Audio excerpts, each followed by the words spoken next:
So this week we learned about identity and housing after inmates are released from prison, and it was a really interesting article. It does hit close to home for me because I do know someone in my family who is currently incarcerated. And I mean, I did hear a lot of things in the articles before, like prior knowledge, like how hard it is for people of color to find legitimate housing in general, but how much harder it is when you're an inmate and a person of color. And it does make me remember how much flawed the system is. But it does make me want to do more research into it. I don't know, it does make me want to research the topic more for the most part. But in regards to my own research, I'm doing my project on 9/11. And I mean, I feel like there's so much media coverage on it already, so I don't really think that anything is very confusing.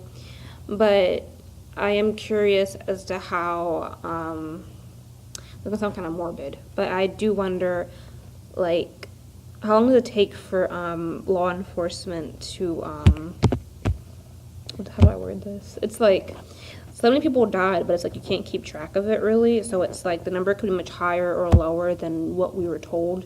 We know that there's maybe like 3,000 or so people who died on 11, but it's like the number could be higher or lower depending on like if people who went missing are actually dead or not, or something like that. Because there are people who went missing around that time anyway, who people just assumed died at 9/11 when that probably wasn't the case. So that is like one thing I've always wondered, and even I'm coming across that little bit in my research. But that's probably the only thing that I'm struggling with at the moment, because it is hard to like have an exact body count of thousands of people.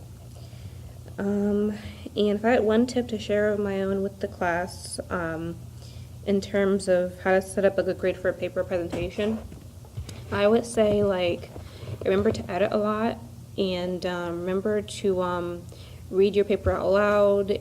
So make sure that you make sure that like everything is properly spelled and things like that, and also just so it makes sense. But also with your presentation,